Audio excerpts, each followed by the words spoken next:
Ya. Nah, secara teori udah ketemu siapa Ahlus Sunnah wal Jamaah, yaitu Rasul dan para sahabat. Apa ancaman bagi orang yang tidak mau mengikuti Rasul dan para sahabat? Pernah dengar, Bu? Biarin aja lah. Rasul mau tahlilan mau enggak, sahabat mau tahlilan mau enggak, pokoknya aku mau tahlilan. Kan isinya baik. Zikir, subhanallah, alhamdulillah, baca Al-Quran, ada sedekah makanan. Rasul mau lakukan apa tidak, sahabat mau lakukan apa, biarin aja. Yang penting ini baik. Ya. Rasul mau ngadain maulid Nabi atau tidak, biarin aja. Saya mau maulid Nabi. Ya. Rasul dan para sahabat nggak pernah kunut subuh, biarin aja. Kunut subuh baik ini. Ya. Rasul dan para sahabat nggak pernah ulang tahun, biarin aja. Saya mau ulang tahun. Kan ulang tahun isinya baik. Saya isi dengan kebaikan, baca Al-Quran, sholat, manggil fakir miskin, yatim piatu untuk disantuni, apa salahnya? Masa harus ngikutin Rasul dan para sahabat? Nah, orang-orang seperti ini diancam apa oleh Allah?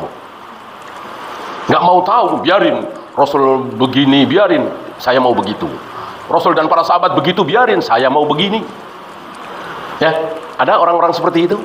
Ada. Lebih tentram, lebih nyaman mengikuti kiainya, mengikuti gurunya, mengikuti madhabnya.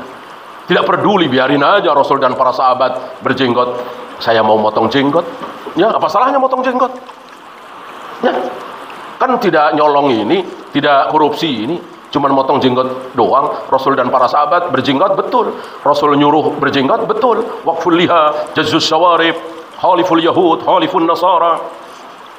Panjangkan jenggot kalian, maksudnya jangan dipotong, jangan dikerok. Rapikan kumis kalian, jangan sampai melewati bibir. Supaya jangan sama dengan orang Yahudi, orang Nasrani, orang Majusi. Biarin aja, apa salahnya motong jenggot. Nah, orang yang seperti ini tidak peduli, tidak mau mengikuti Rasul dan para sahabat. Ancamannya apa, Bu? Pernah dengar? Ancamannya apa? Untuk tahu ancaman, tentu ancaman nggak boleh saya yang ngancem. Nggak boleh MUI ngancem, nggak boleh Saudi ngancem. Yang berhak ngancem siapa? Allah Rabbul Alamin. Allah sudah ngancam. Di mana? Di surat An-Nisa. Di surat An-Nisa. Ayat berapa? 115. Ada yang bawa mushaf? Terjemahan saja ada? Yang bawa mushaf terjemahan ada? Biasakan bawa Al-Quran ya. Nggak ada satupun? Ada, Bu. Silakan baca, Bu. Udah ketemu. An-Nisa 115. An-Nisa surat keempat.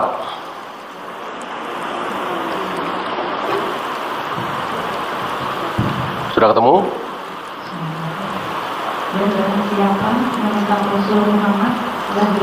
Ulangi. Agak las-lasan ya. Tahu las-lasan ya. Agak pelan aja, suaranya kenceng tapi jangan cepet-cepet. Barang siapa menentang Rasul. Nah, menentang kan tadi kan? Biar menentang itu apa sih? Nggak mau ngikutin. Kan menentang tadi. Panjangkan jenggotmu. Biarin aja. Ikuti aku sholat begini. Aku nggak pernah sholat pakai usolli. Biarin aja untuk membantu hati pakai usolli. Ya, padahal Nabi bilang, sholatlah kalian persis seperti cara sholatku. Barang siapa yang menentang Rasul, terus setelah jelas kebenaran baginya, udah jelas nih, kan udah saya jelasin nih bahwa Rasul berjenggot, para sahabat berjenggot, Rasul sholat nggak pakai usolli, Rasul ada yang meninggal tidak pernah ditahlilkan 3 hari, 7 hari, 40 hari. Rasul nggak pernah seumur-umur merayakan ulang tahun beliau, maulid Nabi. Kan udah jelas nih, udah dijelasin. Tapi masih nggak mau nurut. Gitu. Barang siapa yang menentang, ulangi. Barang siapa? Menentang Rasul setelah jelas kebenaran baginya, udah jelas kayak tadi kan, udah tahu lah, tapi masih nggak mau ngikutin. Gitu. Kemudian? Dan mengikuti jalan yang bukan jalan orang-orang mukmin. Nah, dia tidak mau mengikuti jalannya orang-orang mukmin. Ada orang mukmin begini nih, dia nggak mau. Kira-kira orang mukmin ini mukmin mana? Mukmin Indonesia, mukmin kan banyak, jutaan, mungkin miliaran. Miliaran ya. Mukmin mana nih? Indonesia, Malaysia, Saudi, Mesir, mukmin mana nih? Dia tidak mau mengikuti jalannya orang-orang mukmin. Mukmin mana nih?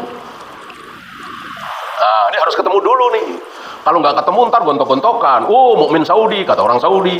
Oh enggak, mukmin Mesir kata orang Mesir. Enggak, mukmin Indonesia kata orang Indonesia. Bahkan Indonesia pun rebutan, enggak itu mukmin Jawa sebetulnya. Enggak juga, Padang itu. Ya kan? Ya kita harus ketemu dulu nih mukmin mana ini. Ya, ayo cari dulu. Kalau belum ketemu jangan terusin. Jadi salah paham. Ayo. Coba berpikir sebentar. Ini mukmin mana nih? Mukmin kan banyak dan cara beribadahnya beda-beda. Ibu yang sering ke Masjidil Haram tentu tahu orang Afrika sholat begini nih, Mesir begini nih, Indonesia begini nih. Beda-beda, ya. Walaupun perbedaan itu nggak terlalu banyak, tapi ada perbedaan lah. Mukmin mana nih?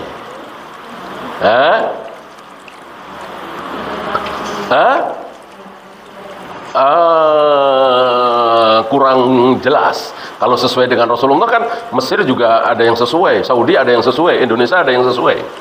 Kita cari figur gitu. Sebagaimana udah ketemu satu Rasulullah sallallahu alaihi wasallam. Nah, sekarang nih mukmin siapa nih?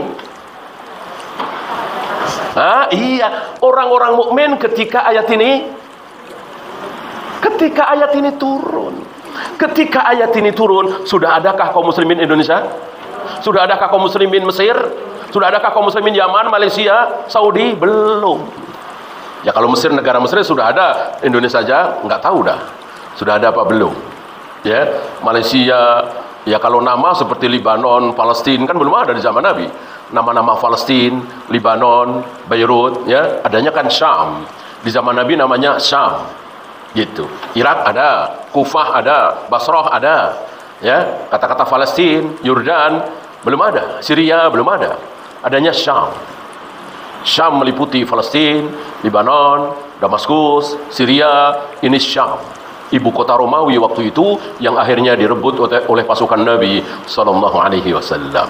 Yang ketika ayat ini turun, kaum muslimin, kaum mukminin adalah para sahabat, nggak ada yang lain. Nggak ada yang lain, tabi'in aja nggak ada. Ketika ayat ini turun, sudah adakah tabi'in? Nggak ada. Tabi'in apalagi? A'immatul arba'ah, imam yang 4, Hanafi, Maliki, Syafi'i, Hambali. Sudah adakah ketika ayat ini turun? Belum. Imam-imam ahlu hadis, Bukhari, Muslim, Abu Dawud, Nasai, Tirmidzi, Ibnu Majah, belum ada. Ketika ayat ini turun, Muslim satu-satunya adalah apa tadi? Sahabat. Nggak ada kalau bukan sahabat. Nah, maka diperjelas di sini agar lebih gamblang. Barang siapa yang tidak mau mengikuti Rasulullah setelah jelas ilmu baginya, dan dia tidak mau mengikuti sahabat, tidak mengikuti jalannya orang-orang mukmin, atau mengikuti jalannya yang bukan orang-orang mukmin, tidak mau mengikuti sahabat. Rasul nggak mau, sahabat nggak mau. Seperti tadi, biarin aja Rasul dan para sahabat nggak pernah tahlilan. Orang tahlilan baik, saya tahlilan. Biarin aja Rasul dan para sahabat nggak pernah muludan. Orang muludan baik, saya mau muludan. Biarin aja Rasul dan para sahabat seminggu di Mekah, umrohnya cuma sekali, saya mau berkali-kali. Kan baik umroh, gitu ya. Biarin aja Rasul dan para sahabat tidak pernah ziarah wali. Pernah dengar Rasul dan para sahabat ke sana kemari cari kuburan wali, cari kuburan Nabi? Ya. Rasul dan para sahabat ke Mesir nyari kuburan Nabi Ibrahim. Rasul dan para sahabat ke Yaman mencari kuburannya Nabi Musa. Rasul dan para sahabat ke Syam mencari kuburan para nabi, para rasul. Pernah dengar? Pernah dengar? Biarin aja Rasul nggak seperti itu dan para sahabat. Ini baik, saya mau ke Madura, saya mau ke Banten, saya mau ke Cirebon, saya mau mengunjungi kuburan para wali. Rasul dan para sahabat tidak pernah mencari-cari kuburan wali, kuburan Nabi, biarin. Nah begitu, tidak mau mengikuti Rasul dan para sahabat. Dan itu masalah agama, bukan masalah dunia ya. Apa ancamannya? Tadi kan saya nanya kan, yang tidak mau mengikuti Rasul dan para sahabat ancamannya apa? Ayo teruskan bacanya. Nuwallihi ma tawalla Kami biarkan dia dalam kesesatan yang telah dilakukannya itu. Nah, kami biarkan dia dalam kesesatan, karena pasti sesat. Tidak mau mengikuti Rasul dan para sahabat, nekat, bersikeras, ngotot. Maka Allah ancam, akan kami biarkan kemana dia sesat. Biarin aja. Allah nggak mau kasih hidayah, kasih petunjuk. Orang ngotot, keras kepala, udah tahu Rasul dan para sahabat tidak pernah ulang tahun, ya. Ini ngotot ulang tahun diisi dengan baca Al-Quran, tasbih, tahmid. Nah, begitu kira-kira. Nggak peduli dengan Rasul dan para sahabat, nggak mau tahu dengan ajaran Rasul dan para sahabat. Dikiranya kalau baca Al-Quran pasti benar. Dikiranya kalau tasbih, tahmid pasti benar. Ya, lupa kalau hukum asal ibadah apa kemarin? Haram. Hukum asal ibadah itu haram. Sudah kita bahas kemarin. Ya, ini ancaman pertama, akan kami biarkan mereka sesat. Nuwallihi ma tawalla, kami palingkan kemana dia mau berpaling. Kami biarkan dia sesat. Itu ancaman pertama di dunia. Ancaman kedua? Dan akan kami masukkan dia ke dalam neraka jahanam. Inna lillahi wa inna ilaihi rajiun. Ibu dengar ancaman kedua apa tadi? Wa nuslihi jahannam, akan kami masukkan ke dalam jahannam. Mengerikan sekali ini. Salat, baca Al-Quran, zikir, wirid, ziarah wali, diancam jahannam. Kalau berzina, minum khamar, berjudi, membunuh, karuan. Karuan semua orang tahu. Nggak ada orang yang nggak tahu kalau zina itu haram, berjudi itu haram, khamar itu haram. Nggak ada yang nggak tahu. Karuan itu, ya kan? Artinya udah nekat. Ini ibadah, ini salat, ini zikir, ini muludan, ini tahlilan, semuanya ibadah. Tapi wa nuslihi jahannam, kami masukkan dia ke dalam jahannam. Wa sa'at masira, itu seburuk-buruk tempat kembali jahannam itu. Ya. Ngeri apa tidak, Bu? Ngeri apa tidak, Bu? Ngeri ini. Kalau sampai nggak tahu, nggak paham, ngeri. Mosok ibadah diancam jahannam, dan yang ngancam Allah. Bukan Abu Bakar, Umar, Imam Syafi'i, Imam Bukhari, Allah Rabbul Alamin. Yang mengancam masuk ke jahanam itu Allah Rabbul Alamin. Siapa yang diancam? Kita yang beribadah, tapi ibadahnya tidak mencontoh Rasul dan para sahabat. Hati-hati. Hati-hati. Maka wajib bagi ibu mulai hari ini belajar. Belajar apa? Belajar tentang Rasul dan para sahabat. Setiap kali ibu beribadah, entah baca Al-Quran, entah sholat, entah saum, entah tawaf, entah sa'i, pokoknya yang ibadah mahdoh, kemarin sudah kita bahas. Harus ada pertanyaan dari ibu, ini Rasul dan para sahabat melakukan apa tidak? Dan ibu harus punya jawaban. Kalau ibu tidak punya jawaban, dikiranya ini dilakukan oleh Rasul dan para sahabat, padahal tidak, gigit jari kita, rugi kita, udah capek-capek ibadah capek, lelah, tapi akhirnya masuk neraka. Amilatun nasibah tasla naran hamiyah. Sudah beribadah bersusah payah, akhirnya masuk neraka yang menyala-nyala. Innalillahi wa inna ilaihi rajiun. Jangan sampai, ya. Disinilah ada yang senang sekali. Ada yang senang sekali dengan keadaan ini. Siapa, Bu? Senang sekali. Ya, ada ibadah, menyembah Allah, zikir, wirid, salat, saum, tapi diancam neraka. Ada yang senang sekali. Siapa, Bu? Siapa lagi kalau bukan iblis? Siapa lagi kalau bukan setan? Setan, iblis senang sekali. Ini dia nih. Ini dia nih, aku tipu manusia, kata iblis. Kalau iblis ngajak manusia berzina, minum khamar, berjudi, nipu enggak? Enggak. Orang sadar tahu, para pelacur, para pezina, para penjudi, para pemabuk, tahu enggak kalau itu haram, dosa. Ini kita bicara kaum muslimin ya. Kalau orang kafir nggak usah kita bahas lah. Orang kafir pasti masuk neraka, ngapain dibahas?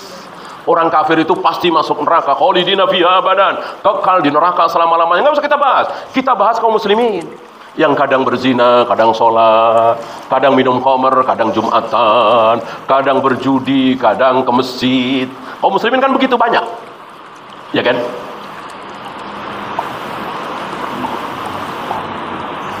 Ketika mereka berzina, minum khamr, berjudi dan seterusnya, mereka tahu bahwa itu haram. Maka tinggal nunggu waktu untuk bertaubat. Ibu bisa tanyakanlah, mungkin ibu punya teman atau tetangga atau saudara yang masih mabuk, masih suka main judi, bahkan mungkin ada yang pelacur, barangkali tanya, kamu mau begini sampai kapan? Apa mungkinkah menjawab sampai mati? Nggak mungkin. Kapan kamu mau tobat? Kamu sudah kepala 4, hampir 50 tahun. Ya, nantilah jeng ya. Nantilah kepala 5 dah. Ya, pasti. Ya, nggak mungkin. Saya nggak mau tobat. Saya akan jadi pelacur seumur hidup. Nggak mungkin. Saya akan jadi pelacur sampai umur 70 tahun. Lagian siapa yang mau 70 tahun, ya kan? Pasti dia akan merencanakan, akan berhenti, akan bertaubat, dan seperti yang kemarin kita bahas. Di kiri kanan kita yang rajin sholat, rajin baca Al-Quran, rajin sholat malam. Coba lihat 30 tahun yang lalu, 40 tahun yang lalu. Ada yang masih berzina, ada yang minum khamr, ada yang berjudi. Begitulah kaum muslimin rata-rata seperti itu. Banyaklah. Iblis tentu sedih sekali. Iblis tentu sedih sekali. Bertahun-tahun aku goda, bertahun-tahun dia berzina, minum khamr, berjudi.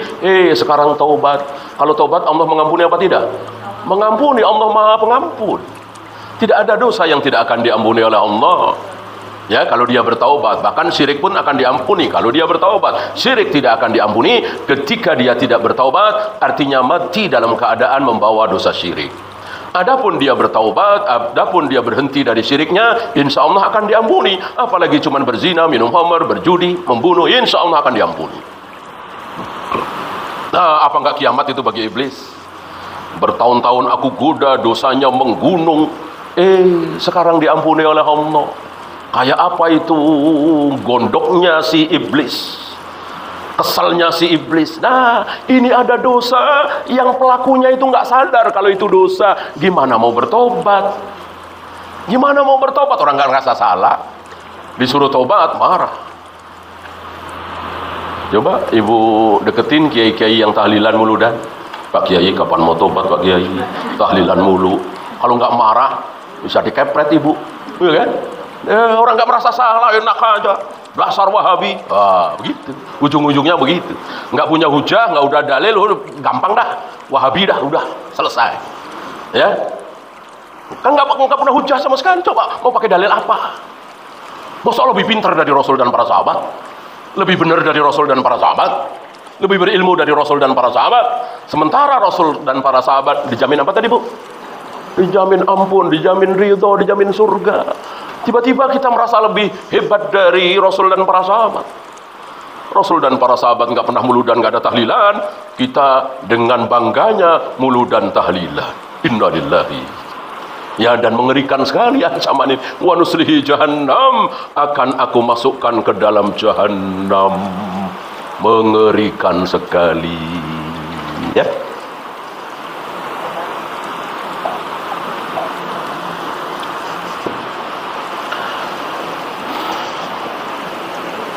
Nah, dengan demikian maka ibu wajib mencari tahu, ya, dengan belajar seperti ini. Tapi ya belajarnya yang mencerahkan. Jangan belajar lalu nggak apa-apa.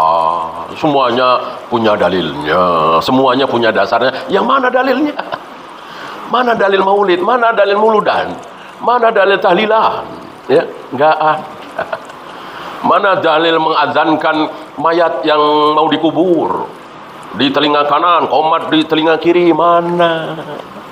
Yang ada hadis mengadzankan bayi, itu pun didoifkan oleh beberapa imam termasuk Syekh Albani. Hadisnya ada, tapi doif itu udah tingkat tinggi lah ya. Kita yang jelas-jelas saja dulu ya. Kita kan orang awam nih, udah yang jelas-jelas dulu. Ada hadisnya, ada dalilnya. Orang mati diazani, dikomati, nggak ada sama sekali. Rasul dan para sahabat tidak pernah mencontohkan sama sekali. Lalu dengan seenaknya kita melakukannya dengan dalih, apa salahnya? Ini kan baik. Azan mosok jelek, mosok azan terancam neraka? Betul terancam neraka. Ini sudah kita bahas. Ya. Nah, dan ibu jangan salah paham.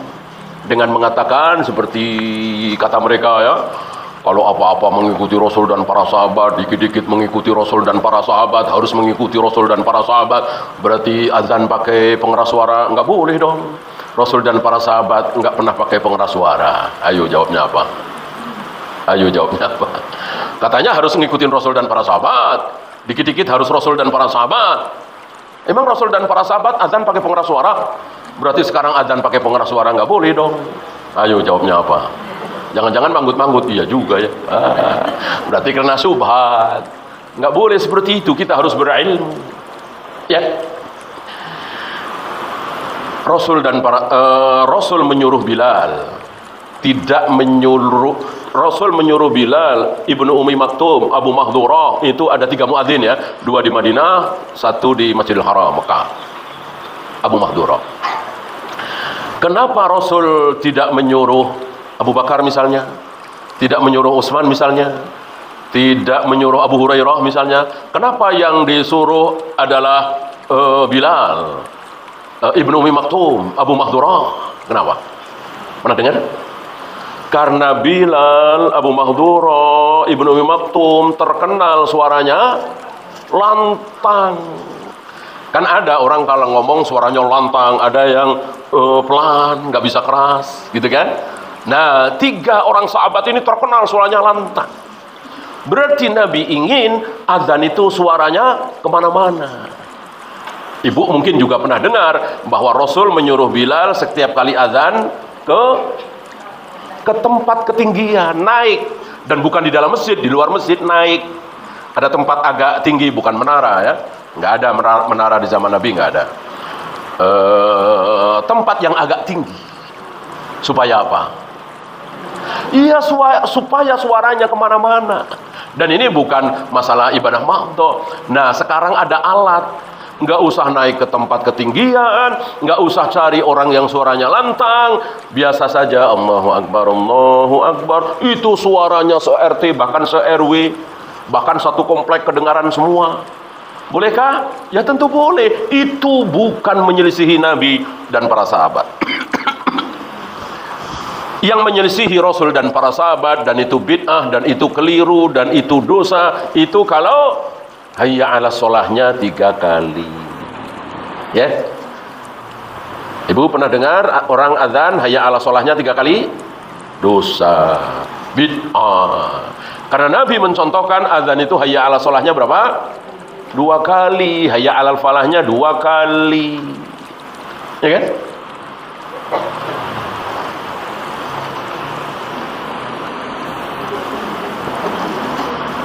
Maka dengan memakai pengeras suara tidak salah. Betul-betul tidak salah. Karena itu bukan bagian dari ibadah mahdoh. Kan baru kemarin kita bahas. Ibadah ada dua apa saja? Mahdoh dan ghairu mahdoh. Coba sebutkan contoh yang mahdoh. Sholat.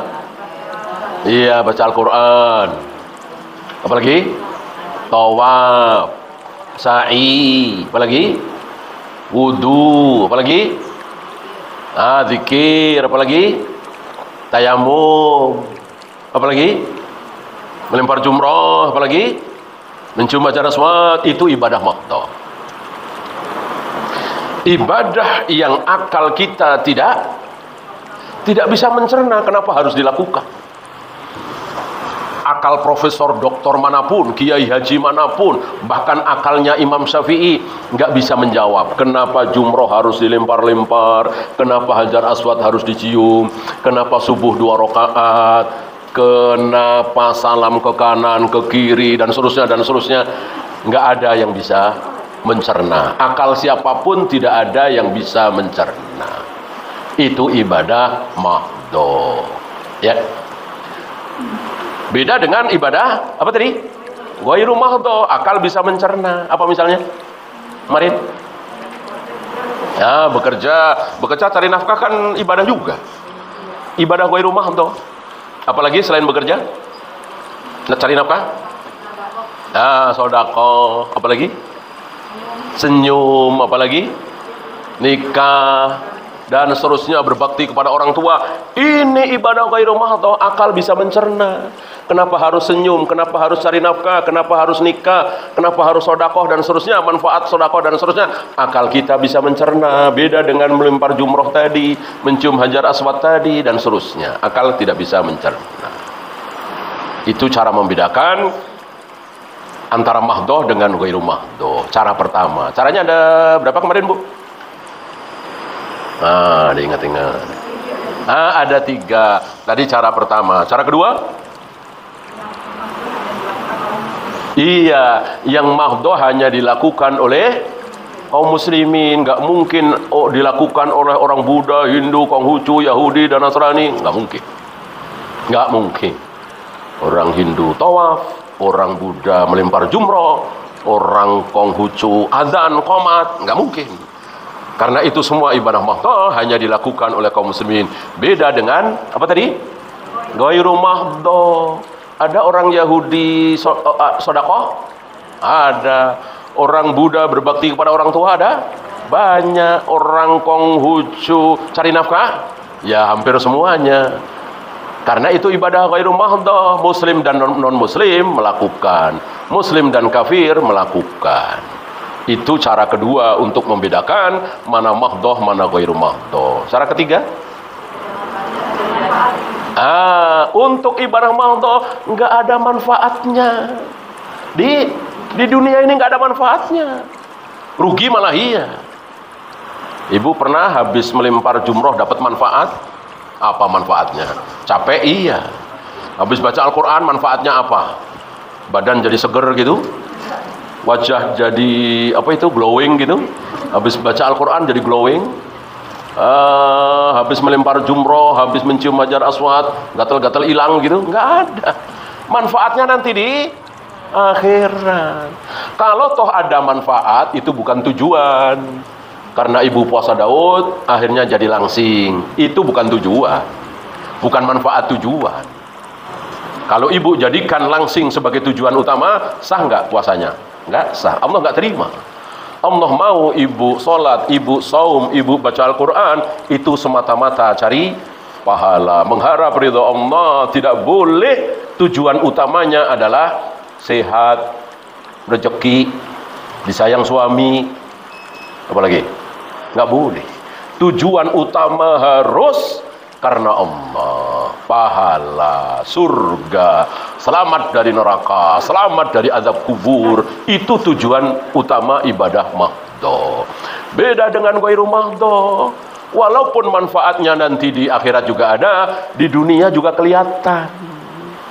Apakah ibu bisa melihat manfaat dari sedekah ibu? Bisa. Si anak ini nggak bisa ikut ulangan karena belum melunasi SPP. Ibu bantu bayarin SPP-nya, sedekah. Si anak ini langsung bisa dapat kartu ujian. Langsung kan? Si fulan megap-megap nggak ditangani oleh rumah sakit karena nggak ada yang jamin. Ibu jamin. Posito nih 50 juta misalnya. Langsung ditangani oleh rumah sakit. Langsung kelihatan manfaatnya kan? Karena itu ghairu mahdoh.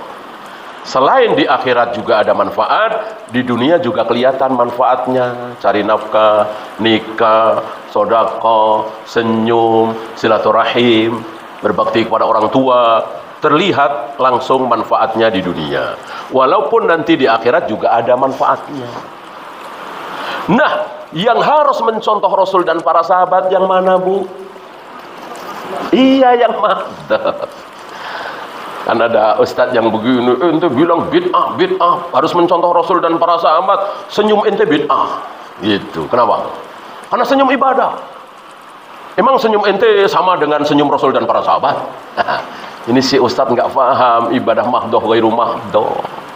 Kalau senyum, sedekah, cari nafkah, ini ghairu mahdoh. Tidak harus plek persis mencontoh Nabi. Yang harus mencontoh Rasul dan para sahabat, tidak melebihi Rasul dan para sahabat. Itu khusus ibadah mahdoh. Harus paham ini. Mana mahdoh, mana ghairu mahdoh. Ini mendasar sekali, Bu, ya. Ini pelajaran dasar. Tapi karena memang tidak diajarkan dari TK, dari SD, dari SMP, ya sampai bahkan kuliah, yang mendasar ini banyak yang tidak tahu. Bahkan kadang ustadz ngomong aneh. ibadah kok haram? Masa hukum asal ibadah kok haram? Padahal ustadz merasa aneh. Ya, ada aneh lagi, larang tahlilan, larang muludan. Emang Rasul larang? Ini pun aneh sekali. Mana larangan Allah dan Rasulnya untuk tahlilan, muludan, ngadanin mayat? Mana larangannya? Mana larangannya? Gimana Bu? Jawabnya Bu. Mana sih larangan tahlilan, muludan? Mana sih? Di Al-Quran dan hadis ada nggak larangan tahlilan, muludan?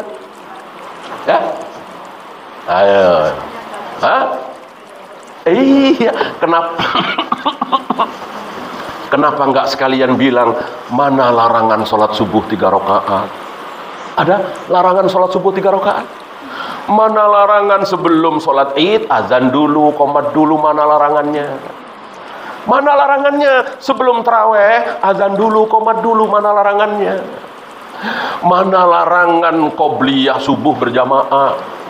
Ya, mana larangannya? Udah, daripada sendiri-sendiri qobliyah subuh berjamaah, nanti subuhnya berjamaah juga. Ya. Mana larangan? Kalau nunggu larangan rusak. Agama ibadah madhoh ini jadi rusak kalau nunggu larangan. Nggak ada larangannya dan itu haram padahal nggak dilarang. Kenapa? Ayo kembali pada pelajaran awal tadi. Iya, karena hukum asal ibadah adalah dilarang, haram. Jadi sholat ini dilarang, saum ini dilarang, dilarang. Kecuali yang dicontohkan oleh Rasul dan para sahabat. Rasul dan para sahabat, azan dan qomat itu khusus sholat 5 waktu. Di luar 5 waktu tidak ada azan dan qomat. Walaupun beliau nggak ngelarang, jangan kalian azan dan qomat. Untuk di luar 5 waktu nggak ada, nggak perlu larangan seperti itu. Cukup dengan contoh dari Rasul dan para sahabat bahwa yang ada adzan dan iqamah itu khusus sholat 5 waktu. Paham Bu ya? Nah, setidaknya ibu punya benteng lah. Setidaknya ibu bisa jawab, walaupun dalam hati nggak perlulah jawaban mulut. Yang penting ibu selamat aja. Ibu nggak usah berhayal mimpi, oh Ustadz ini harus sadar nih. Ustadz ini harus paham nih, Ustadz ini harus terima penjelasan. Nggak usah. Yang penting ibu selamat dari subhat si Ustadz itu. Karena hari ini luar biasa Ustadz, kiai, haji bawa subhat. Ya, yang bisa bicara dengan semut lah, yang bisa mendatangkan angin lah, yang katanya bisa merintah sama malaikat. Itu luar biasa hari ini. Maka bentengi kita, jangan sampai kita terpedaya. Dan itu memang sabda Nabi alaihi salatu wassalam, bahwa nanti di akhir zaman kesesatan subhat akan luar biasa. Bahkan hari ini belum ada apa-apanya Bu. Hari ini belum ada apa-apanya. Nanti akan tiba satu masa, entah tahun berapa, apa 2100, apa 2200, akan ada apa? Ada orang rambutnya keriting, dan ini sabda Nabi ya, ada orang rambutnya keriting, badannya gempal ya, dan dia mengaku aku Tuhan, dan banyak yang percaya, disembah. Mengerikan sekali ini ya. Sekarang nggak kebayang, mosok sih rambutnya keriting, badannya gempal, ngaku Tuhan, banyak yang nyembah ya. Siapa Bu namanya? Ada. Masa kita ragu dengan sabda Nabi alaihi salatu wassalam? Nanti, hari ini belum ada apa-apanya. Walaupun hari ini luar biasa kesesatan dibanding 100 tahun yang lalu, dibanding 200 tahun yang lalu, dibanding 400 tahun yang lalu, dibanding 1000 tahun yang lalu. Makin kesini, makin mendekati kiamat, semakin buruk apa semakin baik? Makin mendekati kiamat, semakin buruk, bukan semakin baik. La ya'ti 'alan nasi zamanun, tidak datang satu zaman kepada manusia kecuali zaman itu pasti lebih buruk dari sebelumnya. Lebih buruk dari sebelumnya. Tapi ini sekup internasional Bu ya, sekup dunia, bukan sekup nasional, bukan sekup kabupaten, apalagi kecamatan ya. Artinya begini, komplek kita ini sekarang dakwahnya, agamanya, sholat berjamaahnya, masjidnya lebih baik daripada 20 tahun yang lalu. Mungkinkah? Mungkinkah? Mungkin. Karena yang pasti lebih buruk itu mendunia, bukan komplek kita. Maka ya global istilahnya ya, komplek kita bahkan negara kita. Negara kita hari ini lebih banyak yang mengamalkan sunnah, lebih banyak yang pada keluar berbondong-bondong dari perusahaan bank ribawi, judi asuransi, kan membaik itu. Masjid-masjid sekarang makmur, sholat berjamaah, nggak kayak dulu zuhur dan asar dikunci, misalnya. Mungkinkah? Mungkin. Karena yang pasti lebih buruk itu global, mendunia, internasional. Oleh karena itu, ya udah, kita urusi kampung kita saja. Kita urusi komplek kita saja. Gimana supaya di komplek ini pengajian tambah makmur, sholat berjamaah tambah banyak, bid'ah-bid'ah semakin sedikit, yang syirik-syirik, yang jimat-jimat, yang keris-keris, kuburan keramat tambah sedikit. Syukur-syukur hilang. Itu kan keburukan yang luar biasa, syirik kan? Itu bisa.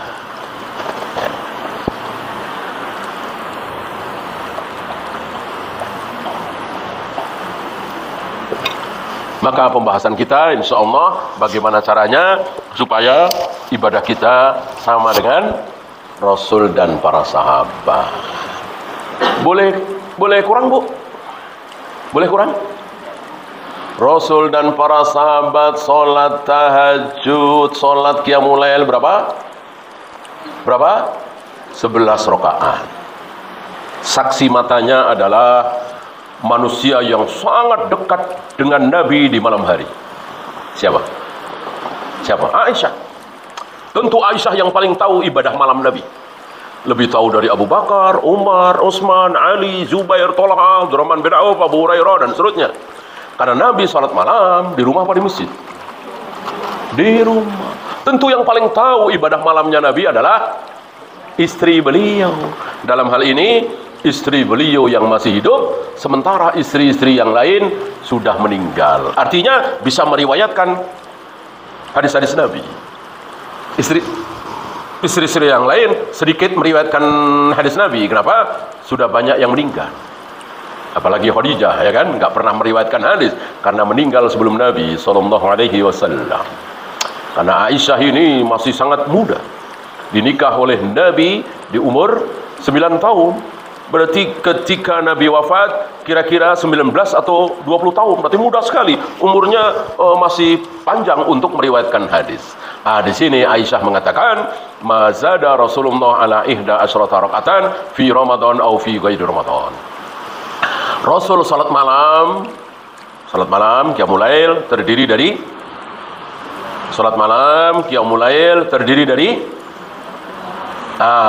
tahajud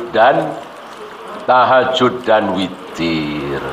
Tahajud salat malam, witir salat malam. Tahajud qiyamul lail, witir qiyamul lail. Bedanya kalau tahajud pasti genap, witir pasti ganjil. Tahajud harus tidur dulu, witir tidak. Boleh tidur dulu, boleh sebelum tidur. Ya. Nah, Aisyah mengatakan mazada Rasulullah ala ihda asyrata raka'atan fi Ramadan atau fi ghairi Ramadan. Rasul salat malam qiyamul lail tahajud plus witir tidak pernah lebih dari 11. Dan ucapan Aisyah ini didengar oleh Abu Hurairah, didengar oleh Umar, didengar oleh Abdullah bin Amr bin As, didengar oleh para sahabat dan seluruh sahabat dia. Nggak ada yang membantah. Ya, Rasul dan para sahabat qiyamul lail 11 rakaat. Nah, ibu qiyamul lail cuman 7 rakaat. 6 tahajud, 1 witir, kurang kan? Boleh apa tidak? Boleh. Berarti kurang boleh. Bahkan cuma 3 rakaat, 2 tahajud, 1 witir. Bahkan karena kesiangan, bangun sudah 10 menit sebelum adzan subuh, belum gosok gigi, belum wudu. Setelah wudu lihat adzan subuh kurang 3 menit. Ibu qiyamul lail cuma 1 rakaat. Boleh apa tidak? Boleh, sholat witir. Udah dapat sunnahnya. Padahal cuma 1 rakaat. Itu pernah dilakukan oleh Muawiyah dan dipuji oleh Ibnu Abbas. Padahal melakukannya di masjid setelah sholat isya. Ya inilah para sahabat. Ya, banyak yang kurang dari Nabi karena dalam hal ini boleh kurang. Ya kan? Bahkan nggak sholat tahajud sama sekali, nggak sholat witir sama sekali, dosa apa tidak? Tidak, kan nggak wajib. Boleh kurang. Bolehkah lebih? Ya ini yang tidak boleh. Ya kalau boleh lebih, ngapain Aisyah ngomong seperti itu? Ya, ngapain Aisyah ngomong Rasul tidak pernah lebih dari 11? Udah diam aja. Orang 12 boleh, 15 boleh, 20 boleh, 23 boleh, 30. Ngapain? Ngapain Aisyah membatasi seperti itu? Aisyah membatasi 11 karena Rasul memang selalu 11. Karena apa? Nggak boleh lebih. Nggak boleh lebih. Kalau boleh lebih berarti boleh dong subuh 3 rakaat. Boleh dong zuhur 5 rakaat. Apa bedanya? Apa bedanya? Emang kalau sunat boleh lebih, kalau wajib nggak boleh? Kaidah dari mana? Ya, artinya mau sholat wajib, mau sholat sunat tidak boleh lebih. Ya kalau sunat boleh lebih dari Nabi, tahiyatul masjid 3 rakaat boleh dong. Sholat duha 3 rakaat boleh dong. Ya, ini dia. Ya, boleh kurang. Dalam hal ini jangan salah paham ya. Belum selesai. Rasul dan para sahabat rata-rata menghatamkan Al-Quran, baca Al-Quran setiap hari terus. Rata-rata khatam berapa? Berapa? Sebulan. Sebulan. Ya, sebulan. Kadang lebih, ya. Kurang jarang, ya. Karena memang berat. Gitu. Ada riwayat seminggu dan ini sulit, ya. Ya, dia harus 24 jam kali 7 nggak ngapa-ngapain. Kan nggak boleh baca Al-Quran, boleh nggak baca Al-Quran begitu? Kalau boleh bisa mungkin 3 hari atau 4 hari yang sudah luar biasa ya, atau hafal ya. Bismillahirrahmanirrahim. Kan cepat itu. Boleh apa tidak? Nggak boleh. Hak-hak hurufnya itu, panjang pendeknya, makhrajnya harus dipenuhi. Walaupun mungkin agak cepat. Alhamdulillahirabbil alamin, arrahmanir rahim, maliki yaumiddin. Jelas. Walaupun mungkin agak cepat. Dan itu nggak mungkin 3 hari. Nggak mungkin. Ya. Intinya Rasul dan para sahabat rata-rata menghatamkan Al-Quran sebulan. Ibu 2 tahun baru khatam, dosa nggak? Boleh nggak? Ya, ibu ya anaknya 5 masih kecil-kecil, baru megang Al-Quran, yang sono yang sini nangis, yang sini belepotan lumpur, namanya bocah. Ya, taruh lagi Al-Quran, ngurusin anak, dan jangan dikira ini nggak ada pahalanya, Bu, pahala besar, Bu. Capek, lelah, bahkan sampai sakit ngurusin anak, luar biasa pahalanya. Belum tentu ibu yang ngaji seminggu 3 kali baca Al-Quran bisa mengalahkan si fulanah yang jarang sekali ngaji karena repot dengan anak. Ya, sekali lahir kembar, bahkan ada yang kembar 3 misalnya. Anak 5 masih kecil-kecil semua. Ya, tentu repot sekali. Mau cari pembantu nggak bisa gajinya, pendapatan suami kecil, ya bismillah, sampai lelah ngurus anak, pahala yang sangat besar, bisa menjadi penghalang antara dia dengan neraka. Ya, maka ibu kalau ada yang punya anak banyak, masih kecil-kecil, repot, capek, jangan nyesel. Jangan berduka cita, jangan meratapi nasib. Saya jadi nggak bisa ngaji kayak si A, si B, si C. Saya baca Al-Quran nggak selesai. Biarin. Ini kan wajib. Baca Al-Quran, ngaji. Ya, ngaji kan mencari ilmu kan tidak harus dengan datang ngaji. Sekarang luar biasa kan.